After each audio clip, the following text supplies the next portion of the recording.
یاد آئی ہے رب کی عطائیں جب خطا۔ السلام علیکم ورحمۃ اللہ وبرکاتہ۔ آپ کا ہمارے یوٹیوب چینل پر خیر مقدم ہے۔ ہمارے چینل کو لائک، شیئر، سبسکرائب کرنے کے بعد اپنے خیالات کا اظہار کمنٹ باکس میں کریں اور بیل آئیکن کو ضرور دبا لیں تاکہ ہماری نئی ویڈیوز آپ تک پہنچ سکیں سب سے پہلے۔ الحمد للہ نحمده ونصلی علی رسوله الکریم، اما بعد، اعوذ باللہ من الشیطان الرجیم، بسم اللہ الرحمن الرحیم۔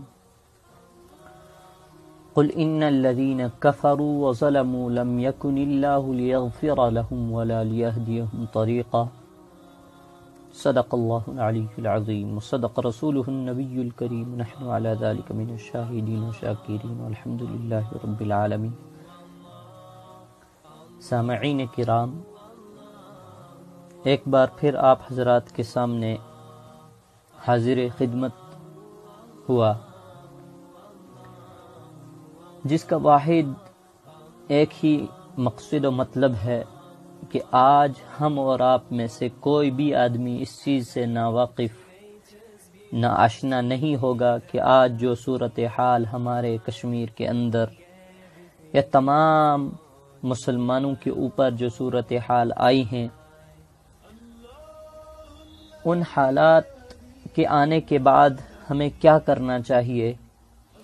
اس حاضری کا مقصد و مطلب یہی ہے کہ قرآن کریم میں اللہ تعالیٰ نے بارہا مقامات پر ظلم، ظالم اور مظلوم کے متعلق کئی ساری وعیدیں اور مظلوم کے متعلق کئی سارے فضیلتیں، اس کے متعلق کئی ساری ایسی باتیں قرآن بیان کر دیتا ہے جس کو ہم اور آپ اگر غور سے پڑھیں اور ان پر عمل کریں تو اللہ تعالی ہمیں وہی طاقت، وہی اجر اور وہی فیصلے ہمارے لیے بھی اللہ تعالیٰ کر دیں گے جو تاریخ کے اندر مسلمانوں کے لیے اللہ تعالیٰ نے کیے۔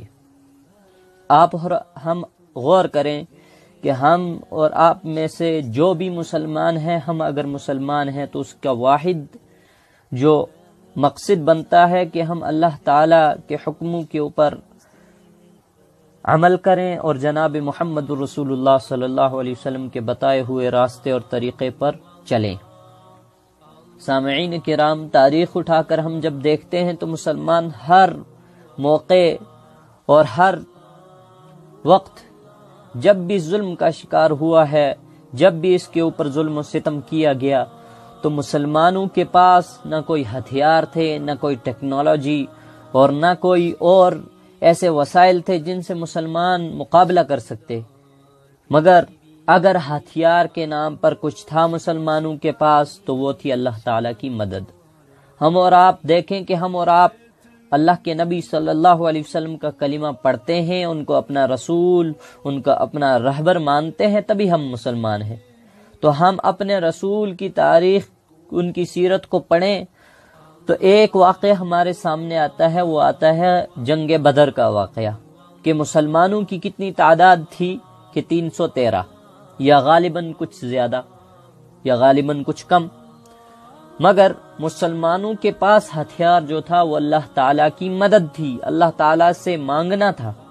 تو مسلمانوں نے اس ہتھیار کو کیا کام میں لایا، اس ہتھیار کو کارآمد بنایا، تو کیا ہوا کہ مسلمانوں نے اس قوم اور اس لشکر کو ٹکر دی جو قوم ہتھیاروں کے ساتھ لیس تھی، وہ قوم ہر وسائل کے ساتھ لیس تھی، کہ ان کے پاس ہر چیز تھی ہتھیار کے نام پر، ان کے پاس ہر وہ ہتھیار میسر تھا جو ایک انسان کو جنگ میں ہرانے کے لیے کافی ہوتا ہے، ہر وہ وسائل میسر تھے جو جنگ میں دوسرے لشکر کو اپنے مقابل کو مات دینے کے لیے، شکست دینے کے لیے کافی ہوتا ہے۔ پر مسلمانوں کے پاس اگر کچھ چیز تھی وہ ٹوٹی پھوٹی تلواریں تھیں اور اللہ تعالیٰ کا نام تھا، اللہ تعالیٰ کی مدد تھی، اور قرآن و حدیث اور رسول اکرم صلی اللہ علیہ وسلم کی رہبری تھی۔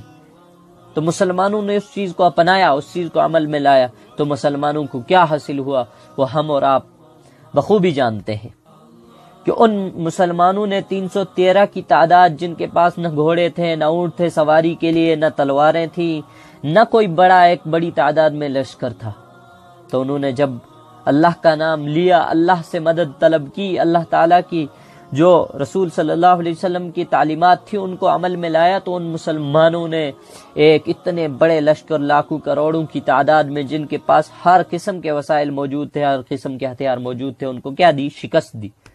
تو آج ہم اور آپ جب دیکھیں مسلمانوں کے اوپر، آج بھی وہی حالات ہیں، وہی لوگ ہمارے مقابل میں کھڑے ہیں، وہی لوگ ہمیں شکست دینا چاہتے ہیں، مگر مسلمان کبھی جھکتا نہیں، مسلمان کٹ جاتا ہے پر کبھی جھکتا نہیں۔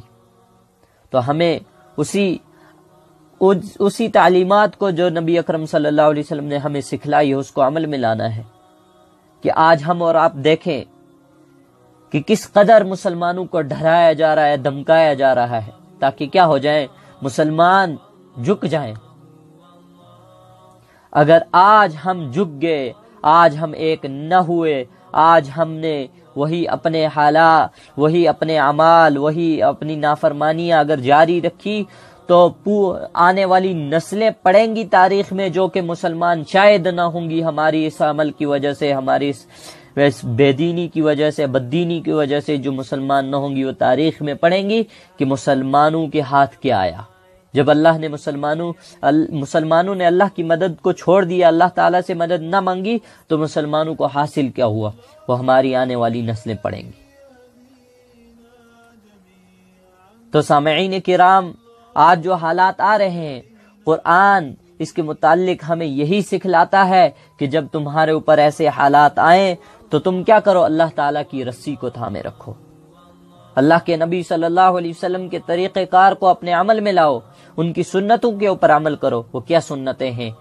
کہ ہم اللہ تعالیٰ سے مانگیں، مصیبت پریشانی کو زبان پر نہ لائیں، ڈرے سہمے بنا اللہ تعالیٰ کو یاد کریں، جتنا ہو سکے ہم اللہ تعالیٰ کے سامنے گڑ گڑائیں، روئیں کہ یا اللہ تو مدد کرنے والا ہے، تو کل بھی مدد کرنے والا تھا اور آج بھی مدد کرنے والا ہے۔ کہ ایسا نہیں ہے کہ اللہ تعالیٰ آج سوئے ہوئے ہیں، بس اگر کوئی چیز کی ضرورت ہے تو ہماری بیداری کی ضرورت ہے، ہمیں جاگنا پڑے گا، ہمیں اٹھنا پڑے گا، ہمیں حرکت کرنی پڑے گی۔ تو سامعین کرام، آپ سامعین کے سامنے آنے کا ایک ہی مقصد تھا۔ آج کل اگر ہم دیکھیں کہ مسلمان جو اللہ کے راستے سے بھٹکے ہوئے ہیں، وہی لوگ آج ان حالات میں کیا ہوں گے کہ وہ بھٹک جائیں گے، وہ اور بھٹک جائیں گے، وہ جھکنا پسند کریں گے۔ مگر جو مسلمان اللہ کے اوپر بھروسہ رکھتا ہوگا، نبی اکرم صلی اللہ علیہ وسلم کے طریقے کے اندر 100% کامیابی کا یقین ہوگا، وہ مسلمان نہ جھکے گا نہ بھٹکے گا، وہ مسلمان ثابت قدم رہے گا۔ ہم اس چیز کا بالکل دل میں یہ ٹھان لے کہ اگر ہمیں اسلام کے لیے، ہمیں اپنے مسلمان کے لیے، ہمیں اپنی سرزمین جو مسلمانوں کی سرزمین ہے، اسلام کی سرزمین ہے، اگر اس کے لیے ہمیں اپنی جانوں کی قربانیاں دینی پڑے تو دے دیں۔ اگر ہم مثبت سوچ رکھنے والے ہوں تو ہم دیکھیں کہ آج ہمارے پاس تو وہ جو بولتے ہیں بمپر پرائز ہے کہ قربانی کا موقع ہے۔ اگر آج ہمارے ساتھ ایسے حالات پیش آتے ہیں تو ہم آج ان حالات میں جانوری کی قربانی نہ دے کر اپنے خون کی قربانی دینے پر دے دیں گے۔ ہماری خون کی قربانی اللہ کے راستے میں لگے گی، ہماری جانوں کی قربانی اللہ کے راستے میں لگیں گی۔ ہم مثبت سوچ کو دیکھیں، مثبت سوچ سے سوچیں، مثبت پہلو سے سوچیں، تو آج تو ہمارے سامنے یہ جو حالات آئے ہیں تو یہ تو اللہ تعالیٰ کی طرف سے بخوبی ہمارے لیے انعام ہے۔ موسیٰ علیہ السلام کے وقت موسیٰ علیہ السلام نے کہا کہ میرا اللہ پالنے والا ہے مجھے، میرا اللہ مجھے کھلانے والا ہے، میرا اللہ مجھے مارنے والا ہے، میرا اللہ مجھے جلانے والا ہے۔ سب کچھ، ہر چیز اللہ تعالیٰ کی قدرت میں تھی، اس کی نسبت اللہ تعالیٰ کی طرف لے گئے۔ اور جب معاملہ آیا تو فرمایا وَإِذَا مَرِضْتُ فَهُوَ يَشْفِينِ، جب میں بیمار ہوتا ہوں، یہ نہیں کہا جب اللہ بیمار کرتا ہے، جب میں بیمار ہوتا ہوں اپنی وجہ سے تو کون شفا دیتا ہے؟ اللہ دیتا ہے۔ تو ہم آج ان حالات میں اللہ تعالیٰ کی طرف غلط چیزوں کو منسوب نہ کریں کہ اللہ تعالیٰ جو ہمارے اوپر ظلم آئے ہیں یہ اللہ تعالیٰ کی طرف سے ہیں۔ بلکہ ہم مثبت پہلو سے یہ سوچیں کہ یہ اللہ تعالیٰ نے جو ہمیں موقع نصیب فرمایا ہے، اگر ایسے حالات آتے ہیں کہ ہمیں ان قربانی کے ایام میں اپنی جانوں کی قربانیاں دینی پڑیں گی، کہ وہ کام جو ابراہیم علیہ السلام نہ کر پائے، کہ وہ اپنے بیٹے کو قربان تو کرنا چاہتے تھے پر قربان نہیں ہوا۔ وہ نہیں ہوا کس وجہ سے؟ کہ اللہ تعالیٰ ان کو امتحان لینا چاہتے تھے، امتحان میں کامیاب ہو گئے۔ پر اگر آج ہمارے ساتھ ہم نے یہ حالات آتے ہیں تو ابراہیم علیہ السلام کا وہ جو عمل تھا وہ ہمیں کرنے کا موقع ملے گا۔ اللہ تعالیٰ ہماری جانوں کو، مالوں کو اپنے راستے میں قبول فرمائے۔ تو نمازوں کا اہتمام کیا جائے، ہم یہاں تک کہ ہو سکے تو اللہ تعالیٰ کی جتنی اللہ تعالیٰ کی یاد میں رہیں بہتر ہے۔ نیوز چینلوں کے اوپر آج ٹکٹکی باندھے مسلمان بیٹھے ہیں کہ کیا ہو رہا ہے، کیا ہوگا، کیا ہونے والا ہے۔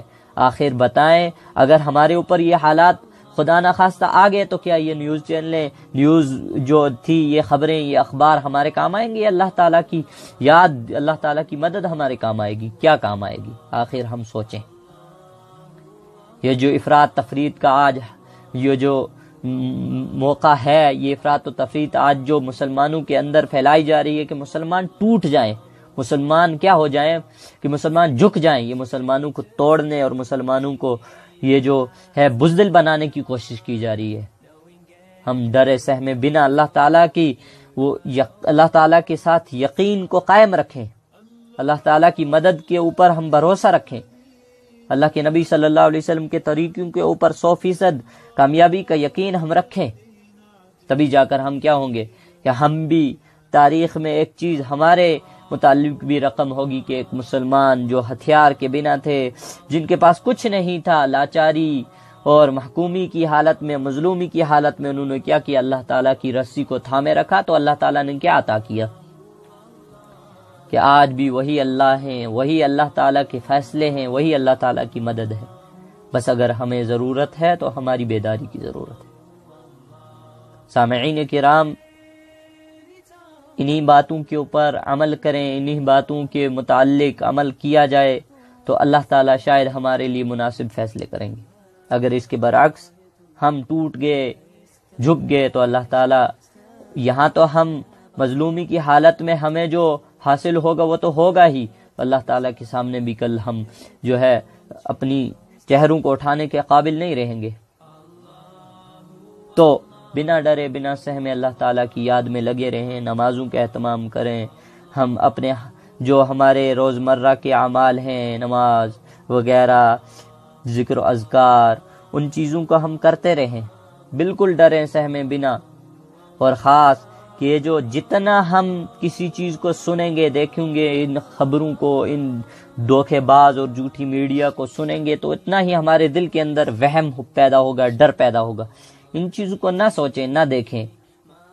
اللہ تعالیٰ کہنے سننے سے زیادہ عمل کی توفیق عطا فرمائے۔ اللہ تعالیٰ ہمارے حالات، ہمارے اوپر جو حالات ہیں، جو ہمارے اوپر جو آزمائشیں ہو رہی ہیں، اللہ تعالیٰ ہمیں ان سے محفوظ رکھیں، ظالموں کے ظلم و ستم سے ہمیں محفوظ رکھیں، ہماری بہنوں بیٹیوں، ماؤں بہنوں بیٹیوں کی عزت کی، آبرو کی، عصمت کی، ان کے پردے طہارت کی اللہ تعالیٰ حفاظت فرمائے۔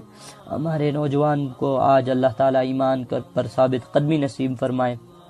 سبحان اللہ وبحمدہ، سبحانک اللہم وبحمدک، ونشہد ان لا الہ الا انت، ونستغفرک ونتوب الیک۔ سبحان ربک رب العزۃ عما یصفون، وسلام علی المرسلین، والحمد للہ رب العالمین، وآخر دعوانا الحمد للہ رب العالمین، وما توفیقی الا باللہ۔ میں تو امتی ہوں اے شاہ